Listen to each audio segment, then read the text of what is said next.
problem with us here. Okay. Um, and a request to record to the cloud. Should we do that as well? Yeah. Is that a request? Cadence, did you just attempt to? Did that come from you or? My colleague Zape, you recording? No, it didn't come from me. Try Okay. to So ask for what record. we'll do is I'm recording it onto locally, and so then we can certainly share that. Uh, That's fine. yeah, afterwards. Yeah. Okay. Okay. Perfect. So, Cadence, did I understand correctly that you were suggesting we start with a little brief description of what the Davis approach is? Yes, yes. I see we have 18 participants so far, and this Lovely. is 8 minutes, 3 minutes past 8. I Yes. think it's good to start because normally we lack time towards the end. Yeah, absolutely. Yeah. We then, So, um, would you like, let me just give a quick introduction, a quick brief. Okay, so team, today we are having a team from Davis. Thank you so much for joining on time. And we have a pleasure. We are privileged to have actually two board members for Dyslexia Tanzania.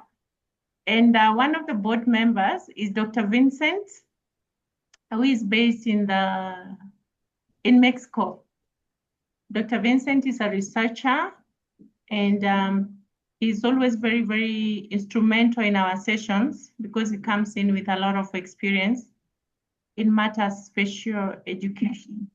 So we also have Rahma. Rahma is one of our board members, actually one of our very first board members. And she's one of the facilitators tonight. So we are honored to have two board members for Dyslexia Tanzania in our session today. And of course, we are welcoming new people. Thank you so much for joining on time. I'm going to pass on the baton to Richard to introduce himself and Rahma, a bit more introduction and the organization. Thank you so much. Let's get the ball rolling. Welcome, Richard and Rahma. fabulous, and it's Thank lovely, you. lovely to be with you all. And Cadence, thank you so much for, agreeing to this sort of joint participation for this evening. It's a really, really lovely initiative. I'll just start by saying a few words about myself. My name is Richard Whitehead, and I have been working in the field of dyslexia and more generally neurodivergent learning for nearly a quarter of a century now. So, and specializing in the Davis approach. So I started working as a Davis facilitator at the beginning of 2002, and we'll say a little bit more later on about the Davis approach and what it is. During my professional career, I've also been a classroom teacher, and across various subjects, and I've also been what in the UK is called the Special Educational Needs Coordinator in a leading British independent secondary school, where I was responsible for all of the, dyslexia and generally neurodivergent support across the school for coordinating it. Um, my experience with Davis and also in the school setting led to the publication of my first book in 2017 called Why Tyrannosaurus But Not If. There's a little mystery behind the title that might surface this evening. Um, and then 2 years ago, I published a second book called Counting in Focus, which is a book about the Davis approach to mathematics and to dyscalculia. So that's probably I know I'm also the director of Davis UK and Ireland, which has the privilege to be at the moment to be also supporting and looking after the Davis approach in Tanzania and in other parts of Africa. Um, Rama, do you want to Yes, thank contribute? you, Richard. I'm honored to be under the Davis UK and Ireland. It's been amazing having you as a director. Thank you very much for that. I have been licensed with Davis since 2020, October 2020. It's been like 5 years now, which is good. has been a little slow. I've also translated the book Gift of Dyslexia in Swahili to help the fellow Tanzanians. I hope that's going on well. Candice, the books have been going out. Yes, I have a background in education. I have been teaching for 8 years in primary schools. Mm, and yeah, so now it's just Davis. I stopped teaching and currently just doing working with the Davis method on dyslexia and ADHD and training for autism. So that's nice. Oh, thank you. It Oh, doesn't show the this is the it's blurred blurred, but background. We can't fully see it, but I can see the beautiful blue cover. Oh, awesome. Fab. Oh, that's wonderful. Yeah. So that leads us very nicely on to who are these Davis people, right? mm, Um, that does. yeah. And so the book that Rama has translated is in English called The Gift of Dyslexia, and it was written by Ronald Davis way back now in 1995, so 30th anniversary, um, as a book which looks to celebrate the unique perceptual talents of dyslexia while also very much acknowledging the challenges and difficulties around it. What's perhaps unique about the Davis approach is that Ron Davis himself was severely dyslexic until the age of 38. He was effectively unable to read or write, other than an absolute bare minimum. It didn't stop him becoming a successful entrepreneur and a millionaire twice. Once as an engineer, and then secondly in another line of work. But Ron felt up to the age of 38 that he felt he was deeply burdened by his inability to read or write. Uh, at the age of 38, a personal breakthrough then enabled him to read a book from cover to cover for the first time, more or less instantly, and to learn to read and write at college level within a matter of months. Ron's lived experience is the kind of bedrock of our approach, which then once Ron had made his own breakthrough, he started offering to help other individuals, first adults and later children, and he found that everybody he worked with was exhibiting the same patterns and producing the same result as he got when he took the same approach. So what then emerged was a um, we've got some sound interference, but that's fine. So Yeah. so what Davis is today is a global network of independent but expert neurodiversity practitioners, all working with the same Davis approach. And we specialize in providing high impact and fast track interventions for children and adults. So we always work one to one, and our success period. Can we ask? Great. Okay. Yeah. And so we only consider that we've been successful when we're not needed anymore. So our aim is within a week, typically within a week, to enable a person to move from a struggling reader to a reader with emerging fluency who can read at or close to their age level and is finding it easy rather than hard. And then with some home follow-up activities, giving some gentle support to them, but basically enabling a person to become an independent, resilient learner within a week. and that's the cornerstone of our approach. We also, alongside dyslexia, we also work with maths difficulties, with attention focus, with a drug-free approach to ADHD, with executive function challenges, and with autism. So, Cadence, was that enough of an introduction? Oh, and also, Davis UK and Ireland is a non-profit organization. Just, yeah. Okay. We're thankful for Ron's breakthrough. It Yeah. has been a life changer. Yeah. Yeah. It's a remarkable work to do when you're watching somebody experiencing that they can do something that they never thought that they could do within a space of, while you watch, essentially. But yeah. It looks like we've got some messages. Okay, messages about the recording. Yes. And so somebody is asking what is involved in studying to be a facilitator and how can you start? Well, if you can join us tomorrow, we're starting a new cycle from tomorrow, but that's probably very short notice.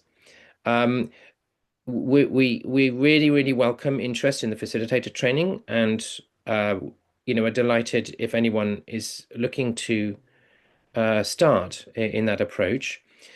The Davis facilitator training is since the COVID pandemic, we learned how to conduct all of the training on Zoom.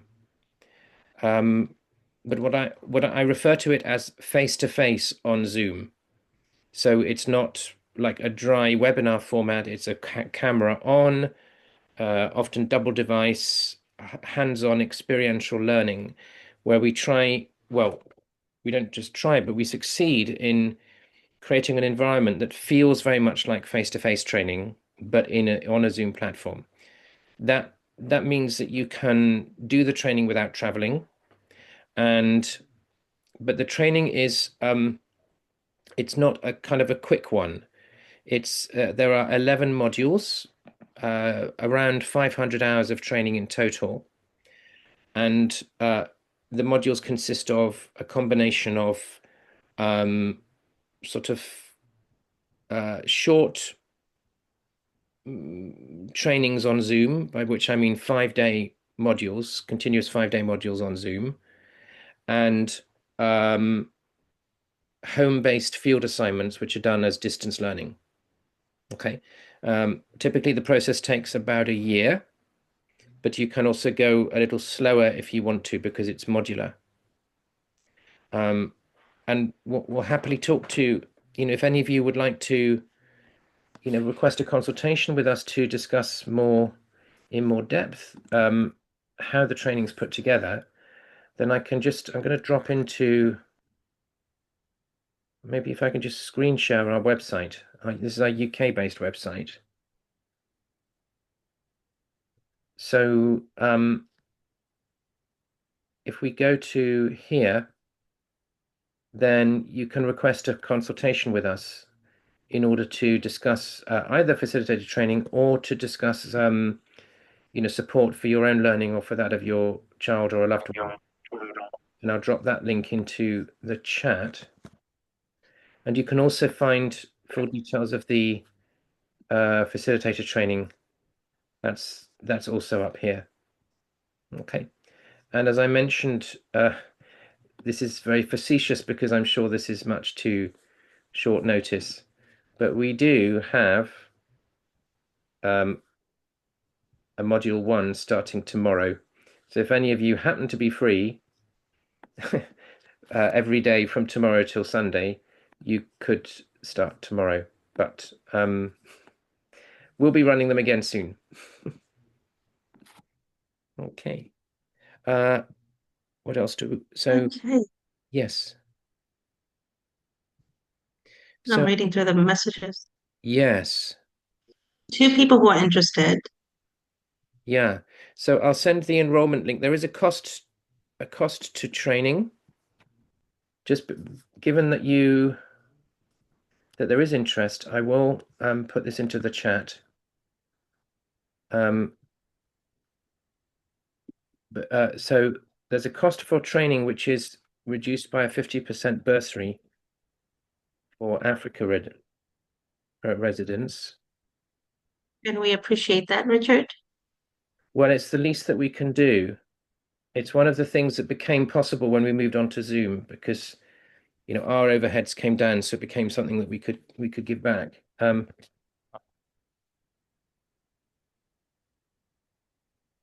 So I'm just putting into so I've just put in the details of the bursary, and then what you do is you select the normal ticket, but then at checkout you input regional bursary 50, and then that automatically reduces the cost. It's still a substantial outlay because the training is run out of the UK and in sterling. So we'll also talk to any of you who about sort of spreading the cost over a couple of months or so is also something we can do, but we would need you to message us to to ask for that. Okay, I think we had some questions as well about there was somebody had a question as a parent. I'm a mother with 11-year-old with 11-year-old dyslexia, and I would like to Yes, really help. wasn't a question. Yeah, absolutely. Well, I mean, Rama, do you want to say a word about how the program goes? Um, yeah, if she would want to have a consultation call with me, or would you guys throw that over? Uh, you could absolutely. I mean, if you want to put your contact details in the chat, then that would be then yeah, Just put my email address. whatever works. Yeah, whatever's simplest. Yeah.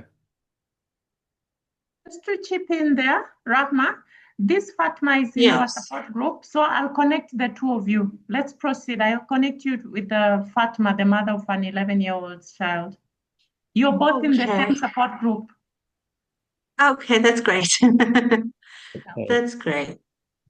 So the program is a 5-day program, 6 hours a day. It can be stretched. There are guidelines where the child has to be in good condition to start. So no medical if you're doing the ADHD, there should not be any medication. Obviously they should not be in school, so the holiday season is actually the kind of the best time to do it. Because it's a 6 hour program as well. So it's an intensive one-to-one where we provide tools for orientation and release, which is more of anxiety reliever, let's say, because of the frustration and the threshold is very high for the dyslexics. So yeah, should I break that down to day by day? Or maybe, I mean, I suppose what we could say in general terms is that perhaps that the program consists of some mental and emotional self-management tools, Yeah. uh, an approach rooted in white plasticine clay, which is a kind of a unique approach to utilizing a dyslexic individual's creative approach to learning and their what we call their visual spatial strengths in order to I think build. that's my favorite part, the clay work. Yeah, It absolutely. just gives an image to every trigger word, and that's beautiful. Yeah, it's all about reframing the person's relationship with text. By which I mean there will have been negative automated patterns set up right, in early schooling that arose out of the differences between how a dyslexic individual naturally learns and how the teaching was being provided. And that's not for, that's not in any way a criticism of teaching approaches. It's simply an emerging understanding that dyslexic individuals learn differently from the non-dyslexic majority. And therefore, when they're not Right. provided with that tailored approach, the result is confusion. And it's a set of confusion-based reactions that become automated. And therefore, the plasticine then provides a gentle medium that can then just eliminate those confusion mechanisms and create a sense of ownership and mastery that then means that, for example, when we're working with the alphabet, the alphabet, the entire alphabet is made out of clay, and at the conclusion of the process, the person we're working with is able to say the alphabet forwards and backwards with their eyes closed because they now have a stable mental image of those letters. And it's not like we're trying to teach a party trick, but it's like when the person can do that, then we know we've really done our job on those letters. And there's now certainty in the And power it's, relationship. sorry, Richard, Yeah, yeah. sorry for interrupting. It's not about memorizing No. the alphabets back and front, mind you. It's about visually seeing them whilst you close your eyes. You can see one after another of the alphabet that was created by the individual. Yeah, it's kind of about like mental ownership of, Hmm. of the letters and about what you've created. And if we think about how a visually strong individual will learn to spell, yeah. So many non-dyslexic visual spellers will be good at spelling because they can picture the letters of the word. Now, a dyslexic individual is typically visually strong, but if you think about it, we're looking with dyslexia at an individual who can probably easily visualize the items in their room, the layout of a kitchen, yeah, perhaps the design of a website. I've, encountered and worked with individuals, you know, like an architecture student who could picture a building that she was designing from every angle mentally. Yeah. Um, so can visualize virtually anything or everything except letters and groups of letters. Yeah. So a person's natural thinking strength cannot be applied to letters and groups of letters. Because if it could be, they would not have a reading or a writing problem. And what that tells us is that, the mind has automated a set of reactions to the text that is blocking the person from using their natural strengths with text. So therefore, the alphabet work gently eliminates all of those blocks. So then the letters can become just like anything else.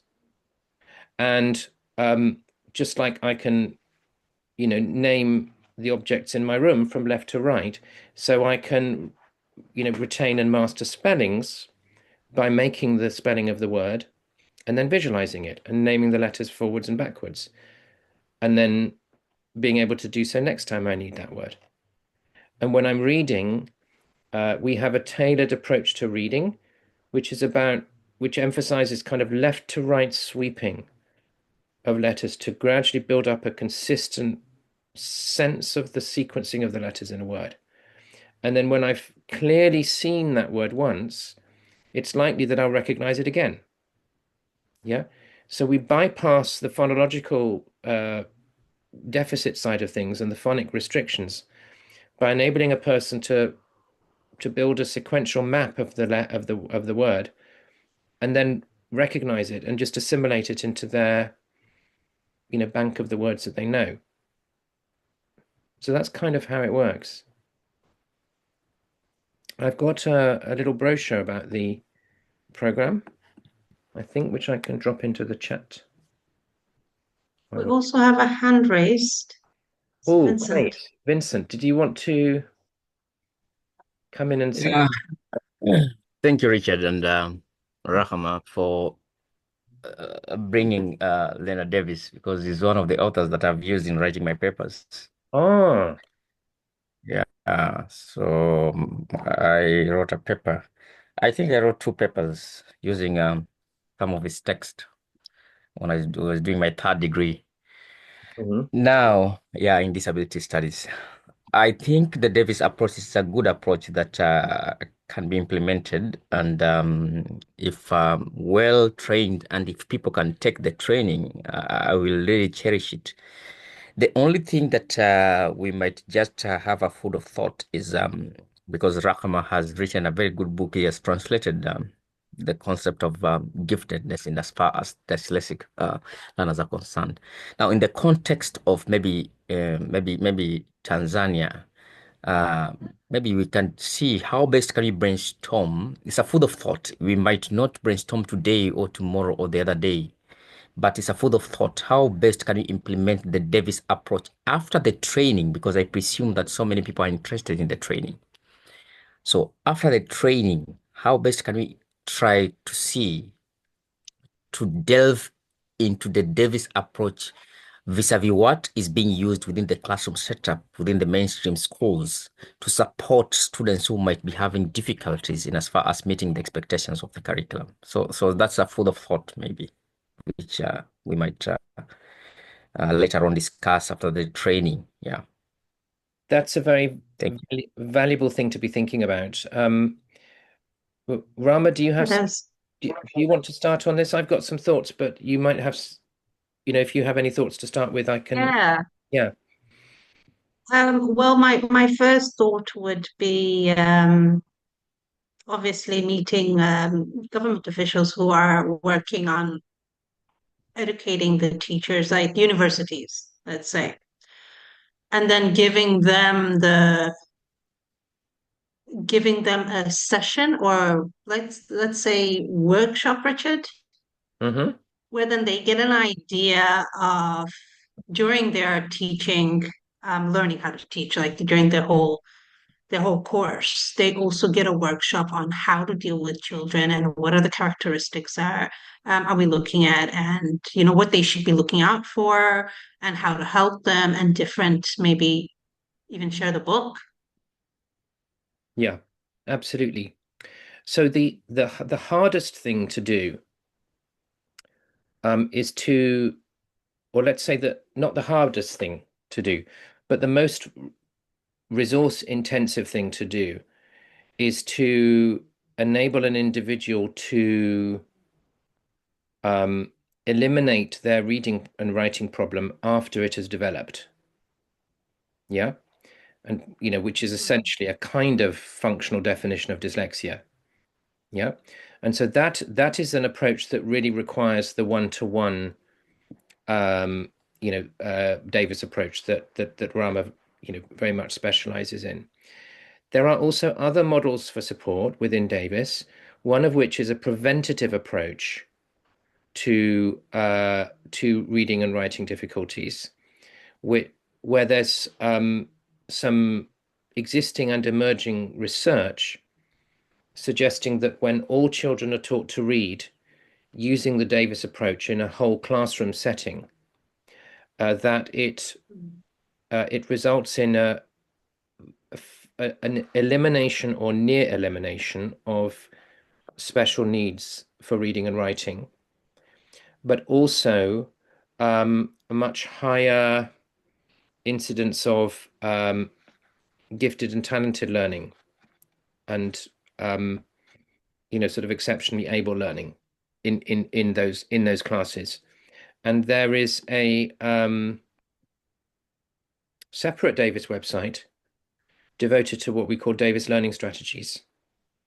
And I'll drop this into the chat as well. If you go to research and data on that website, I won't show it now, but my colleague Axel, who just popped up onto video. So Axel, if you're here, maybe you might also say a word about this. But Axel has put together a fabulous video overview of what we know so far about what this approach can do. And it is it's probably about probably by a mile, the lowest cost intervention for reading difficulties that could be rolled out on a national basis, because it basically requires an abundant amount of plasticine clay, and some know-how in the teachers, and that's more or less it. Axel, did you want to come in and say a word? Yeah, hello. I'm afraid I just arrived home, so I haven't been following. So I'm not quite sure where to pick up. Apart from I'm obviously very passionate about Davis learning strategies, and my calculations is that in Europe it would cost probably approximately £1 per child if the cost of the Davis learning strategy is spread over 6 years, which is the duration that teachers tend to stay in their post. And so £1 per child, sorry, £1 per child per month. I have to. It's about £10 per year.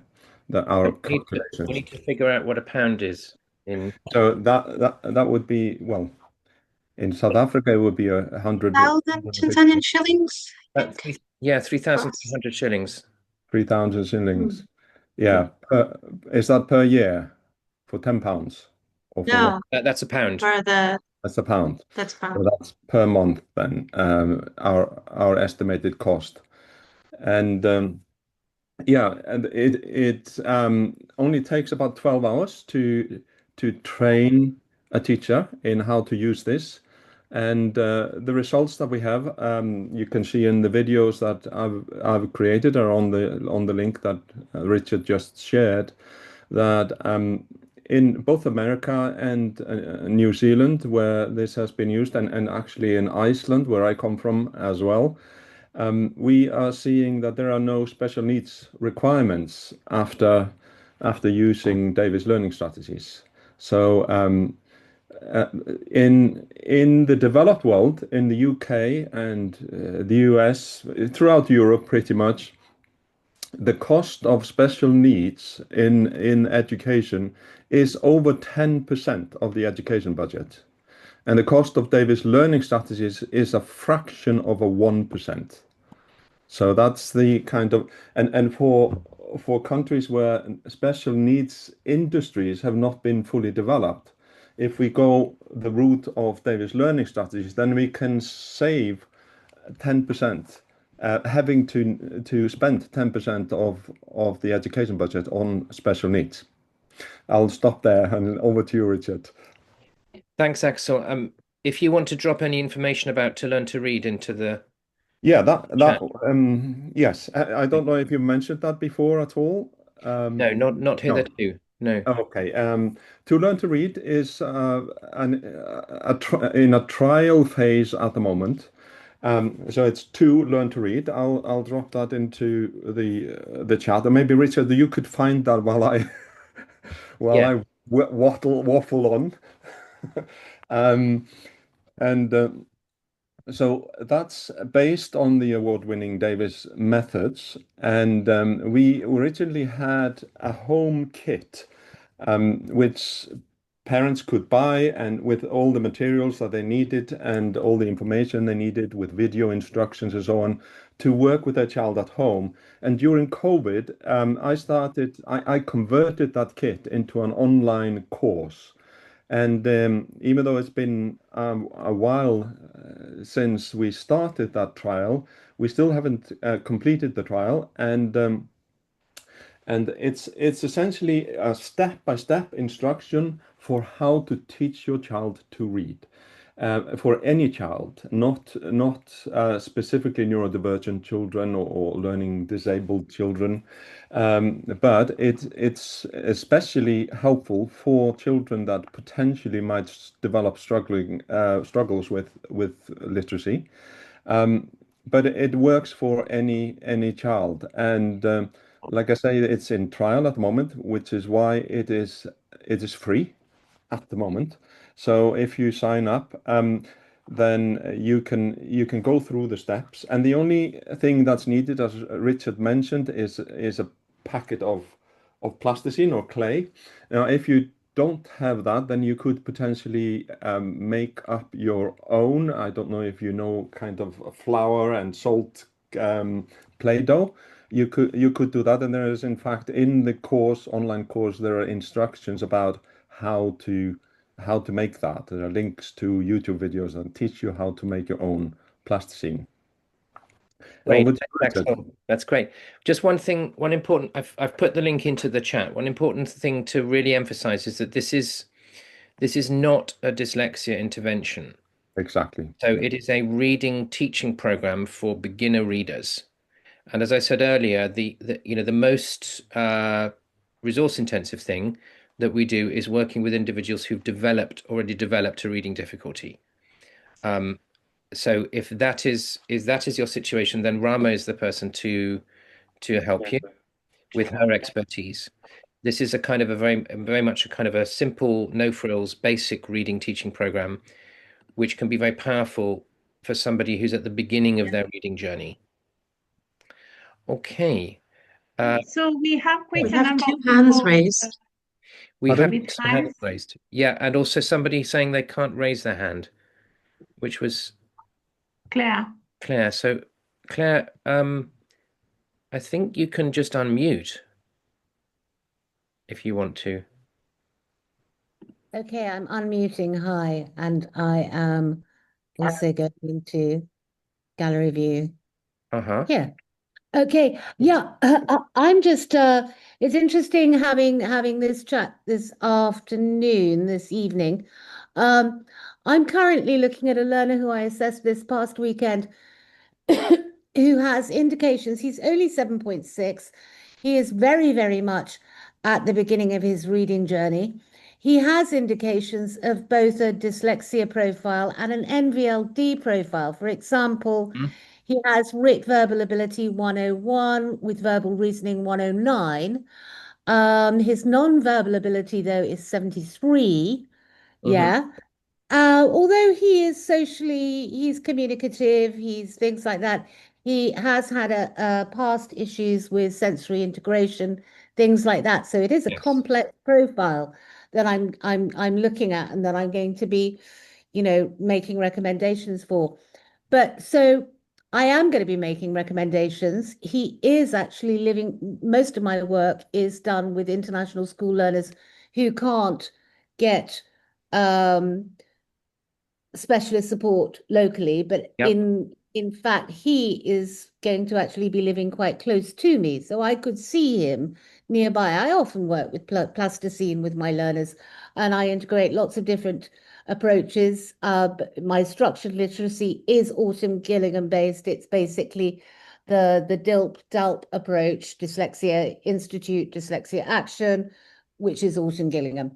But Claire, with Claire, him, I'm kind of considering what experience do you have of these beginner learners with the dyslexia profile in the phonological side and the NVLD yeah. profile, spatial issues? It's kind of looking to me as though this is the sensory approach. Yeah. Tell So, me more. I mean, I can say a brief word, unless anyone else wants to start. Claire, can I just ask, are you based in Tanzania? I'm based in Kenya. In Kenya? Ah, right. Okay. Yeah. So from what I've experienced of NVLD, it's highly likely that that such an individual is going to need a kind of a more fundamental layer of Davis intervention before moving on to building up, their literacy via whatever means. Okay.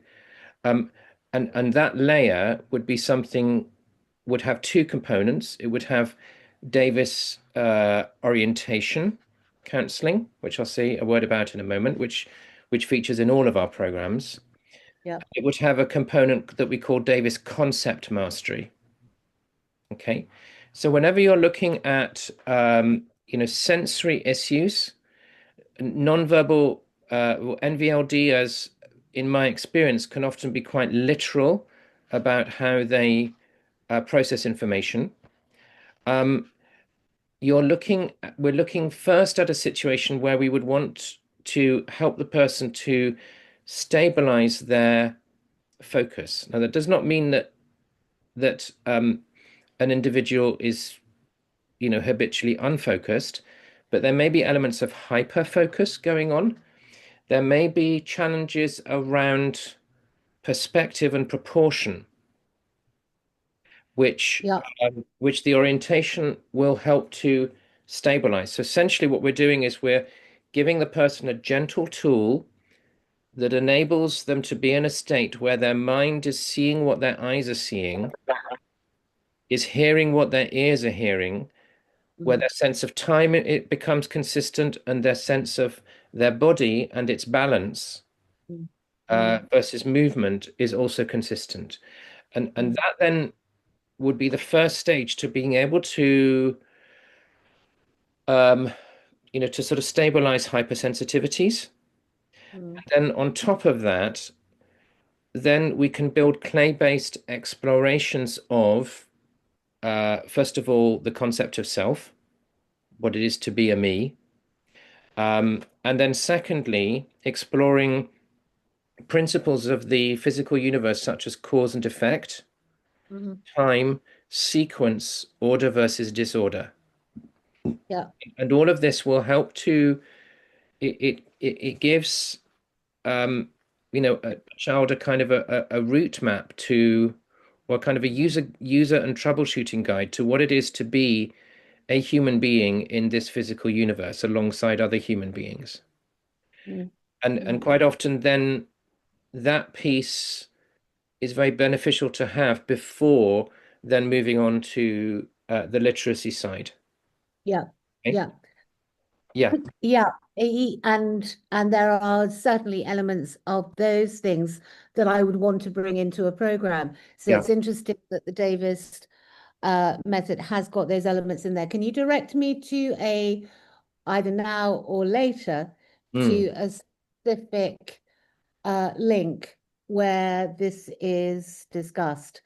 I will be writing out my report and recommendations with links over the next few days. I get it. Okay. Yeah. So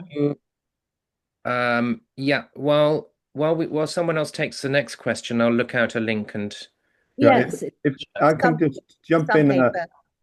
Yeah. add a couple of comments in addition to what Richard has said.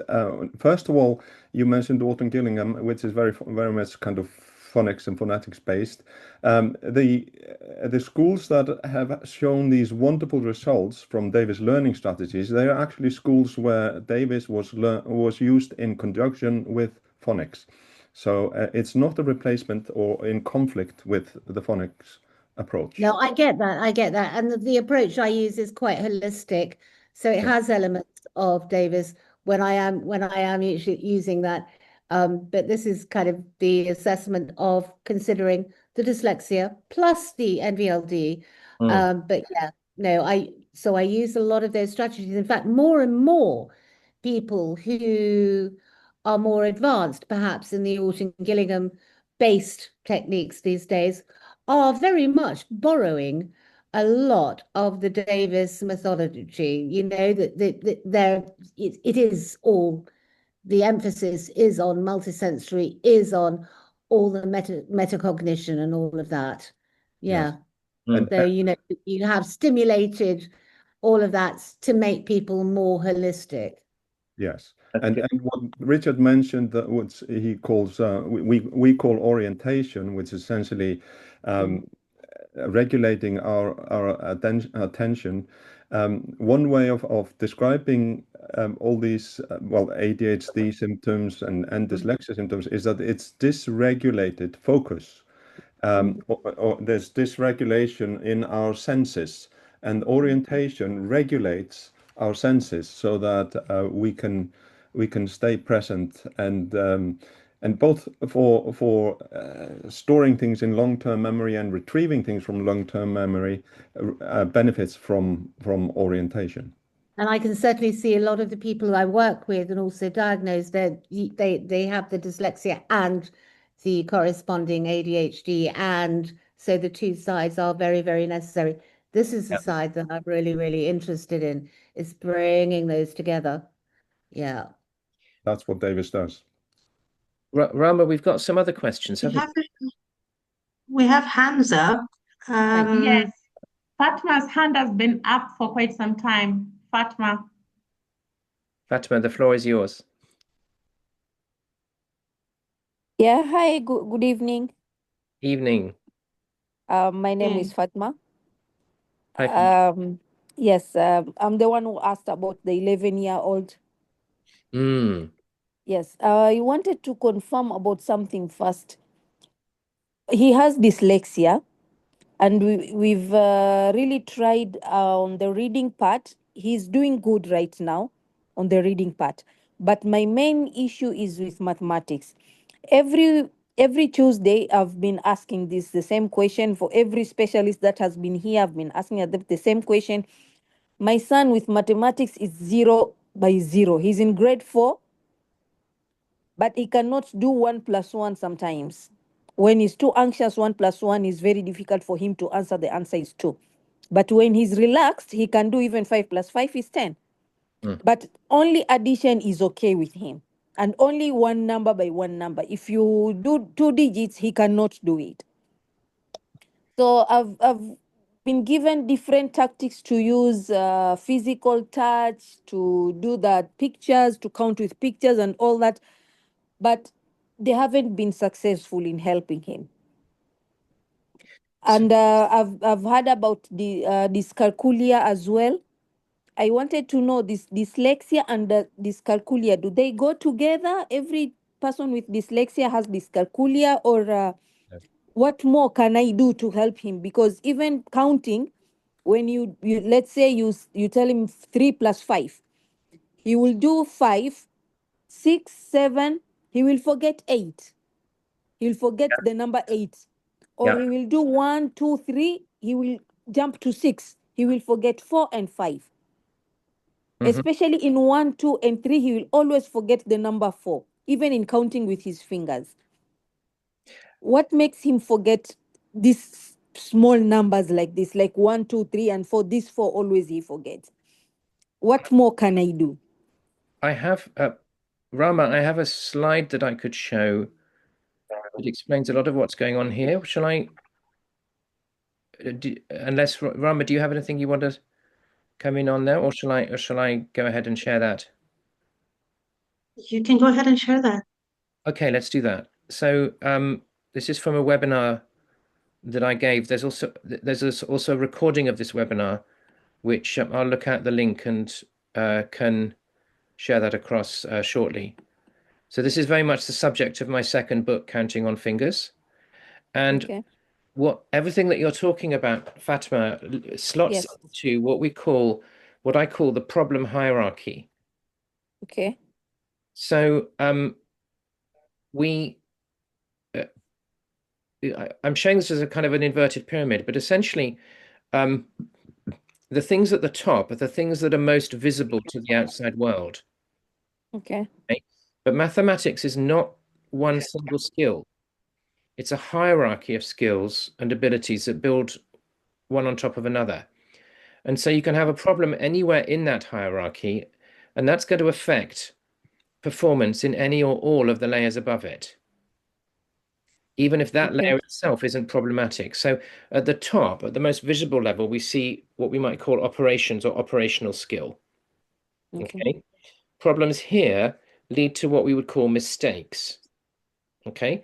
So to solve, it's kind of an obvious point, but to solve a maths problem, you need to perform a series of operations accurately and in a particular sequence.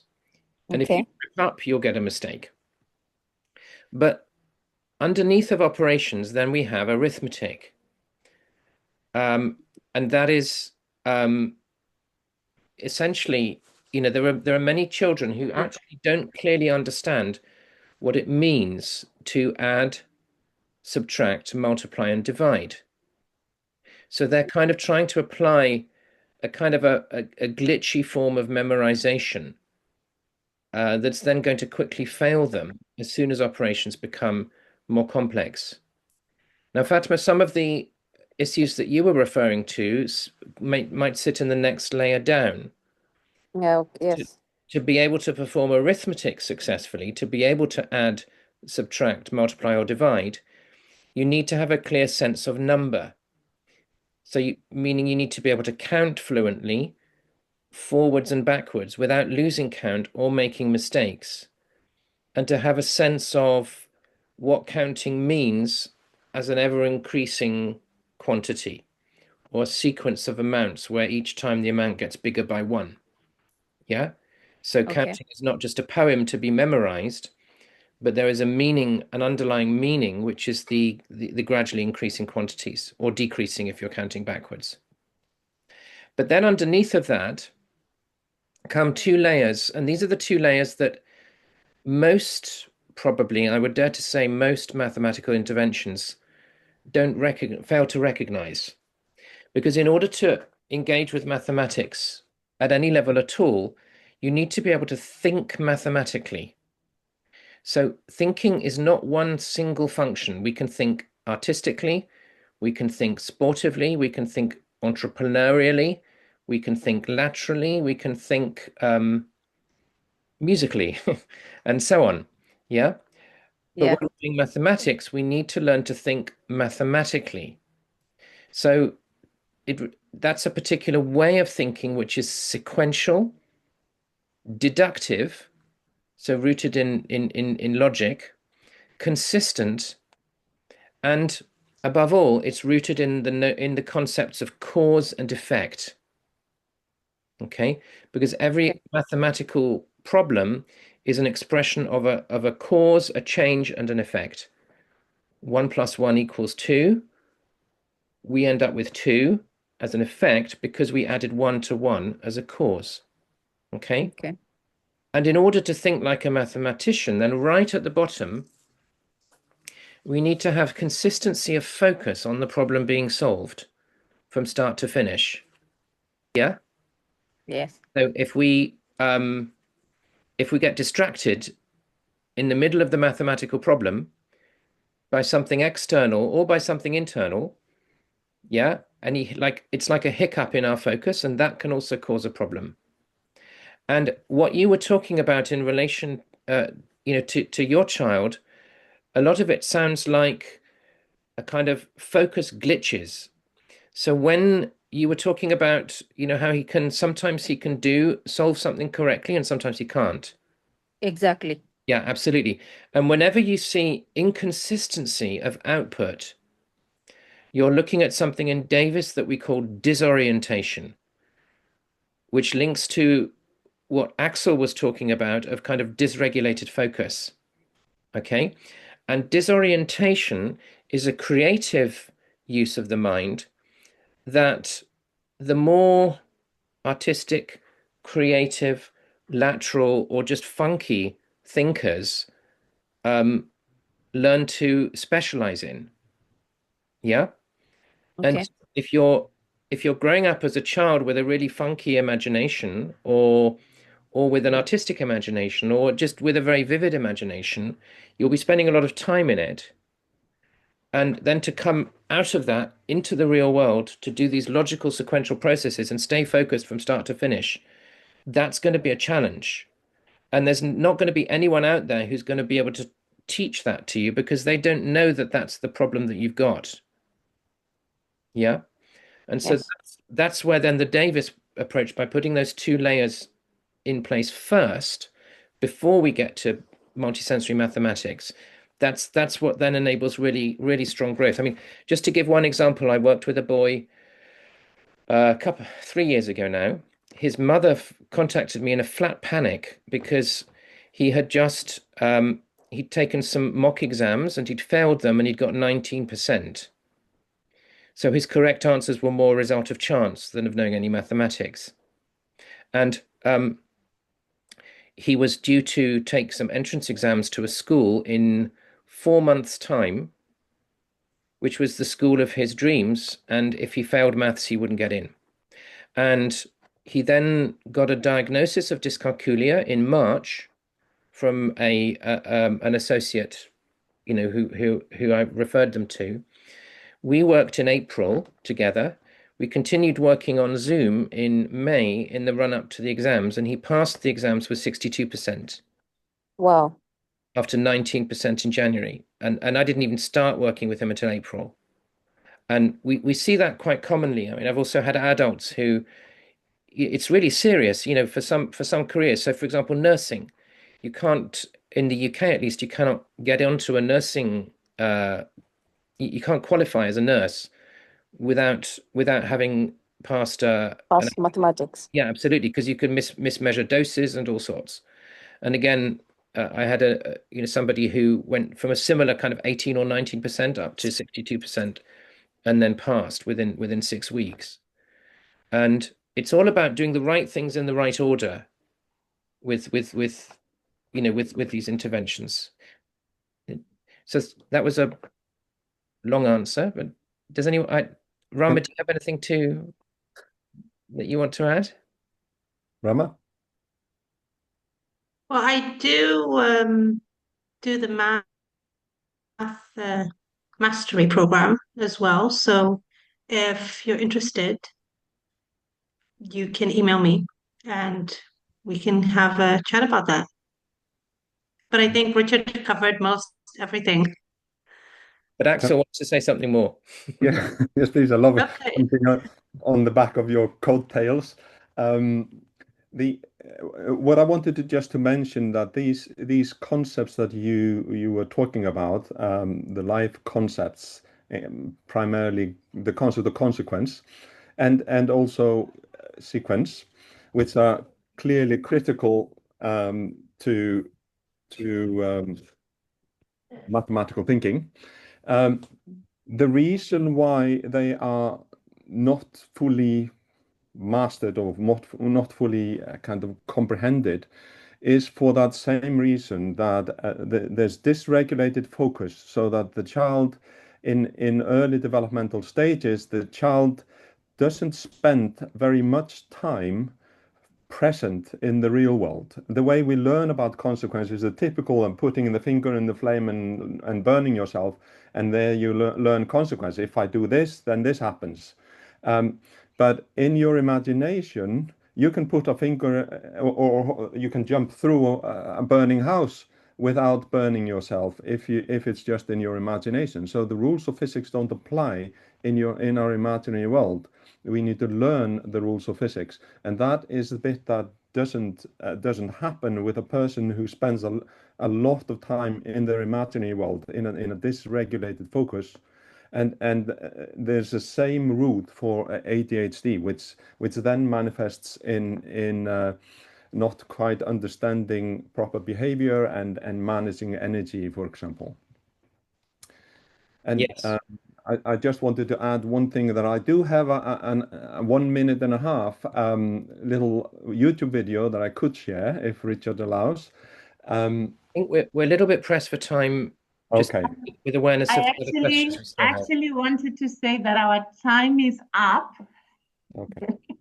And we have quite a number of Wow. questions on the chat, and we have hands raised.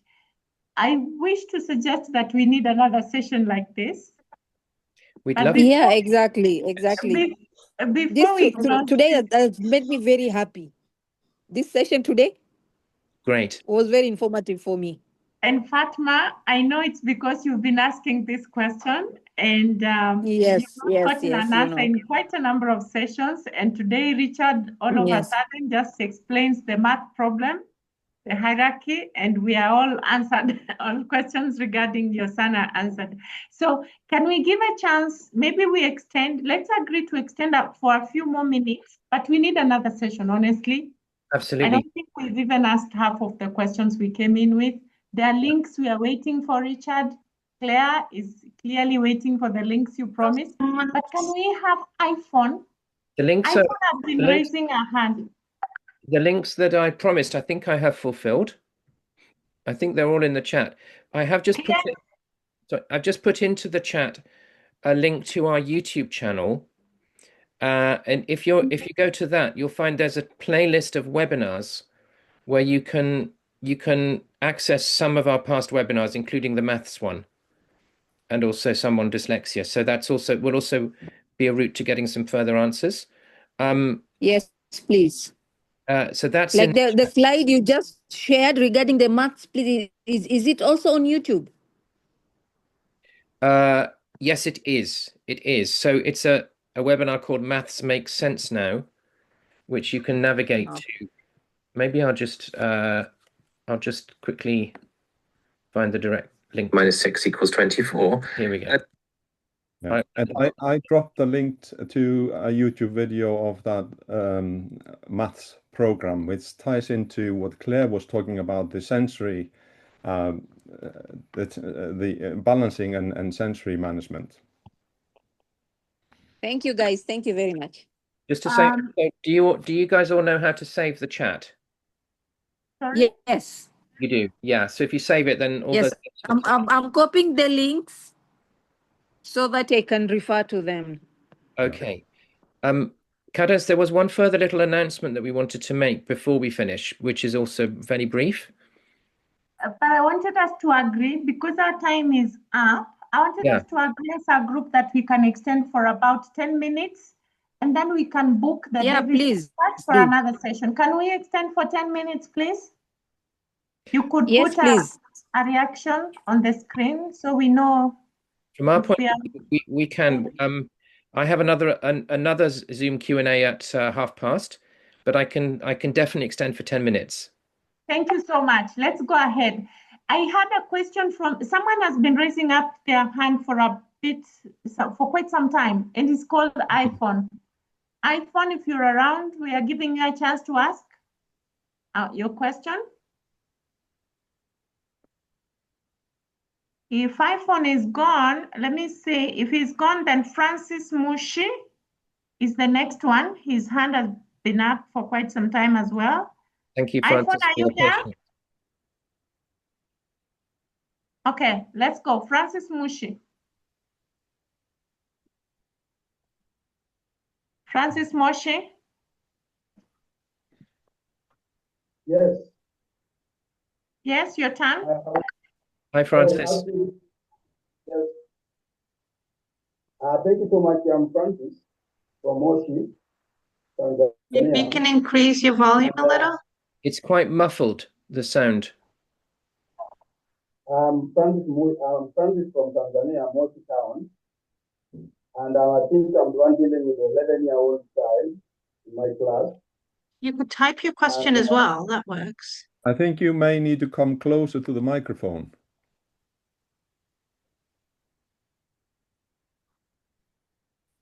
Am I clear now? Oh, yes. Transformation. Yes.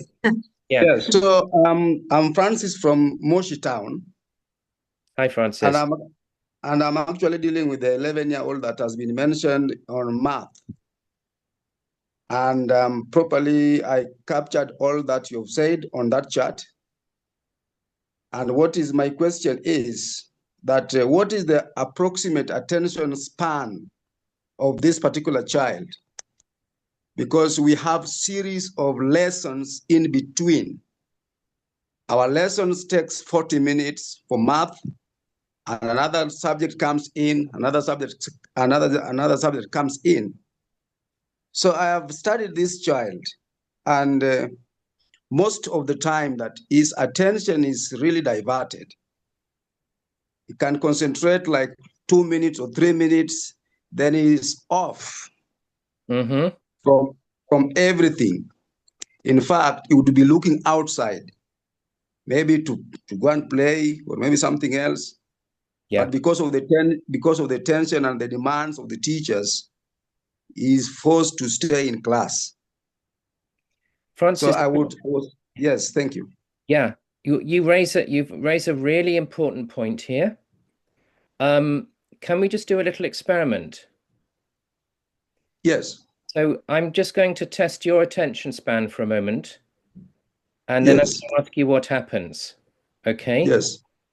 Итак, дело в том, что я сейчас проверяю ваше внимание и продолжительность вашего внимания для того, чтобы понять, насколько вам легко фокусироваться, когда вы не понимаете данный язык. Francis, how was your attention span during that little answer that I gave? Already I'm lost. Yeah, okay. And so what happened was I was speaking a foreign language, and which I'm assuming that you don't know. It was Russian. And therefore, a child who has a mathematical difficulty, as you know, as you will know from your work, it's like when we're presenting mathematical content to that individual, it can be like that they're hearing a foreign language. You know, the individual words will be words in their native language or in their language that they understand, but put together, they rest on concepts that that child does not have. And therefore, what we'll often see is that same child may be hyper-focused in other tasks that they do get. But there will also be a factor in there that generally it is probably a child with a very, very mobile attention. So the solution from a Davis perspective is going to be a combination of the Davis orientation tools, which are essentially a how-to training in focus. They are the answer to that question. You know, if a child asks, you know, show me how to pay attention. Yeah, most of us as parents or educators won't be able to give an answer to that. But the Davis orientation tools are the answer to that question.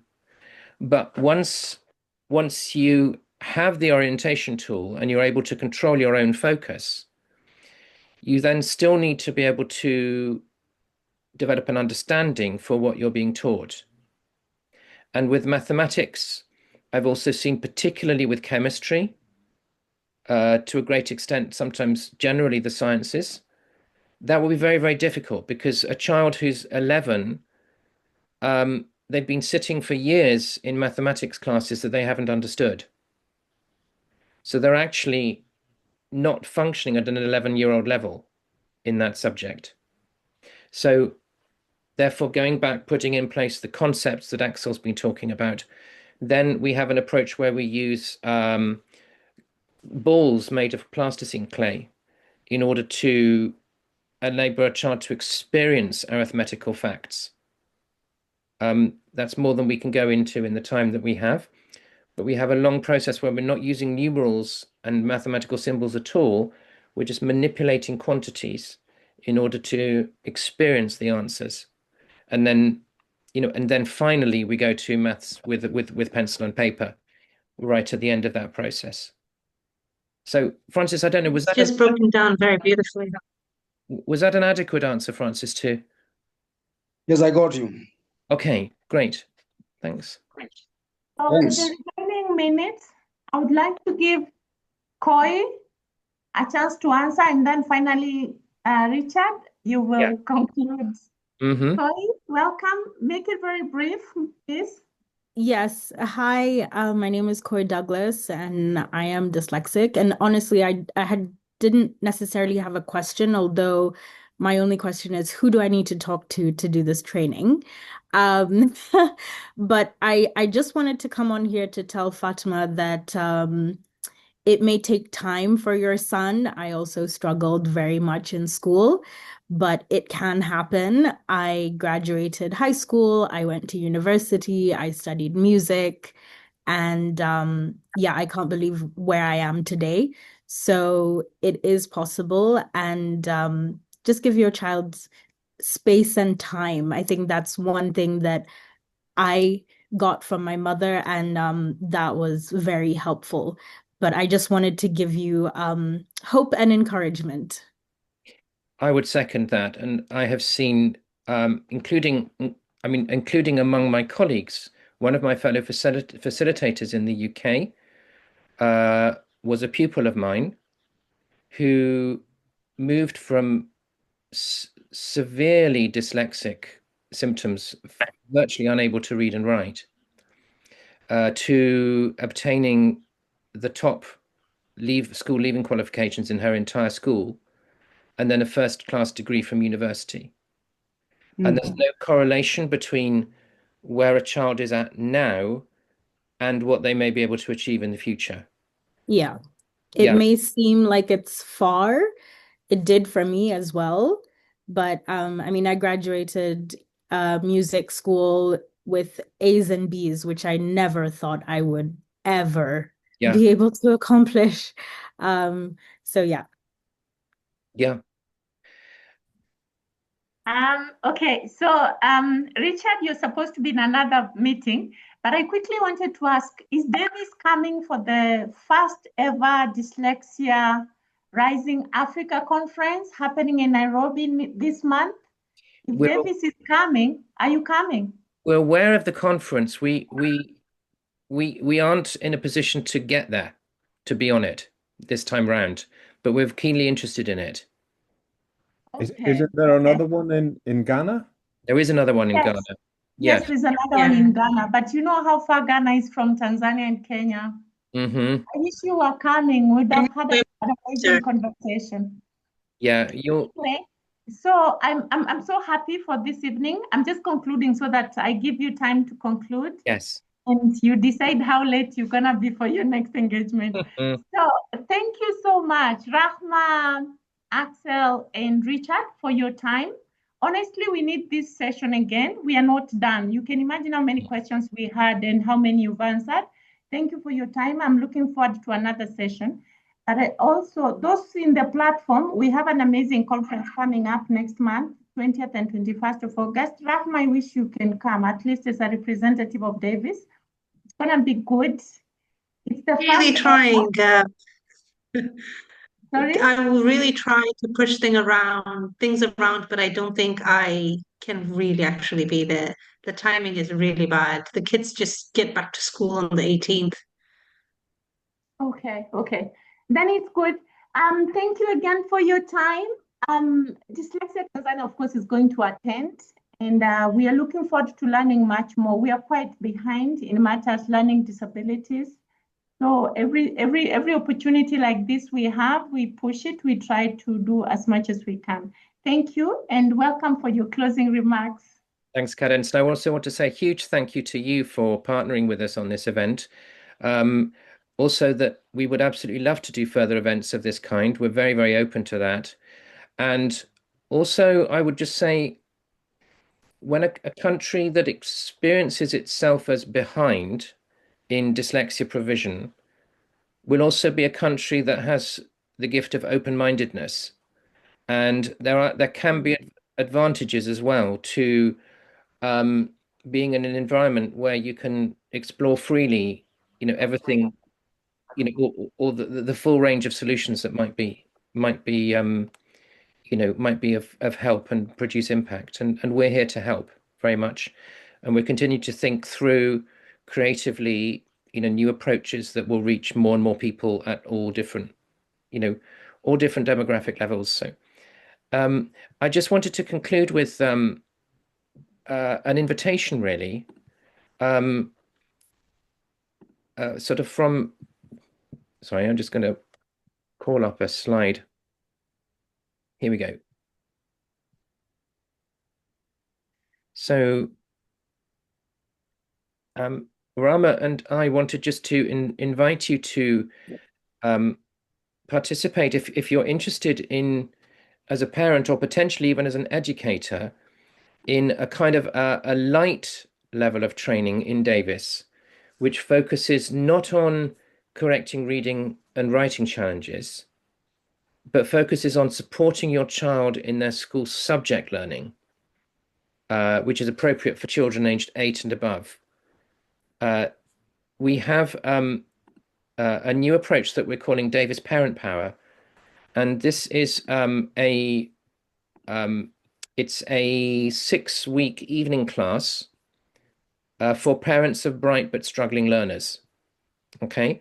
As I say, it's not focused on correcting a reading problem, which you need Rama for that one-to-one.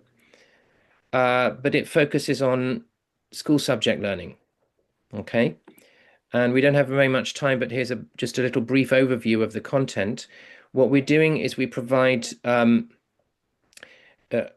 like to think of it as insights, strategies, and support. So you will learn core principles of dyslexic thinking and dyslexic learning from a Davis perspective, which will be of a different kind from anything you've heard anywhere else. So we give you insight into how dyslexics naturally think and therefore how they naturally learn. And then we give you a set of 3 simple techniques, a reading technique, a focusing technique, and a plasticine-based technique that you can use in order to support your child when your child comes home from school crying, saying, "Mum, I've got a geography test tomorrow. None of it makes sense. I can't learn it. I'm going to fail." Or I just don't get what's going on in the chemistry class. Or I can't learn the dates for history, or whatever it might be, that this equips your child with strategies that, that will start to enable them to experience success as a dyslexic thinker. And I've just got no, I'll skip past the video. We have a little video about it, but this is running from the 28th of August to the 9th of October on Thursday evenings. There's one Thursday that we miss. Unfortunately, these are UK times. So it does mean a late sitting for anyone in Tanzania. It's like 9 p.m. till 11 p.m. I'll be presenting it, and almost certainly Rama with you also there kind of assisting and co-presenting. And the normal price in the UK is £475. We have a kind of a UK reduction that takes that down to £400 between now and Sunday for 12 places. But then there's also the 50% Africa bursary. So then that brings that down to, I think, that sort of amount. And we can talk about spreading cost if anyone, would struggle to raise that amount in one go. And there's a little QR code in case anyone wants to zap that. And if you go to davisparentpower.com, then you can find out more about the course, watch the video that I was going to show, and consider whether you want to join us. And if you do, we would love you. Oh, there's no need for the coupon code. But if you do join us, we would love to see you there. And I just wanted to finish off with my goosebumps quote of Ron Davis that is at the end of the Gift of Dyslexia book. Rama, I don't know if you have this in Swahili. In English, it says, when someone masters something, it becomes a part of that person. It becomes part of the individual's thought and creative process. It adds the quality of its essence to all subsequent thought and creativity of the individual. And everything that we do in Davis is always about mastery. It's not about rote learning. It's not about drill. It's not about repetition. It's about high quality, experiential, creative learning, resulting in a sense of ownership. Okay. And again, well, thank you all. So, Cadence, I'll share the recording with you, and then we can distribute it to both networks. We have these books with us. Members in our platform, please, if you need this, The Gift of Dyslexia, translated in Swahili, get in touch with me, and then you can get a copy. Thank you so much, team. And I see more questions coming in. Unfortunately, we do not have time. We so sorry. Join our support group. Join our support group so that you don't miss our next session. Thank you so much.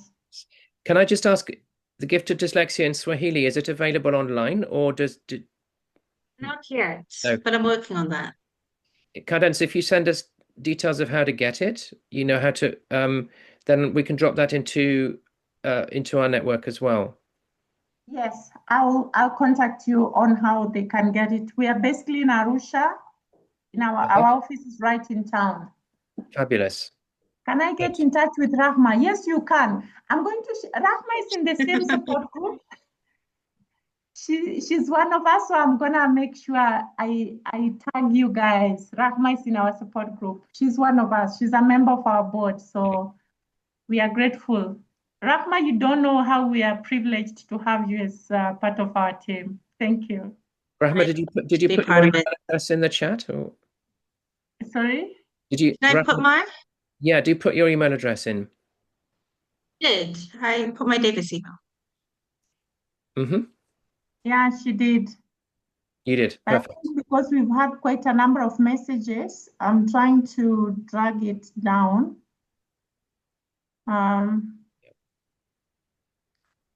Rahma, you might have to repeat. We've had quite an active session this evening. Amazing. But Okay. you'll be able to find her contact details on or get in touch with her through davismethod.co.uk. Yep. davismethod.com. .com. And I also Yeah. got, I'm lucky, I just got her email address right here and I've pasted. It's the last message we have. Perfect. Yeah. Great. So Thank you so everybody much. save the chat if you want to, and we're going to close the meeting. Oh, that's wait, let's three save the dots. chat. Hold on. This is gold. Everyone, Yeah, you just need to click on the three dots in the top right-hand corner of the chat window, and then you can save the chat. Thank you so much. See you again next time. yeah, so hope to see you all again soon. We are always on every Tuesday. You can come in even when you're not presenting. Oh, wonderful. Well, Yeah. yeah. See you soon then. Yeah. See you soon. Bye. Bye. Good evening.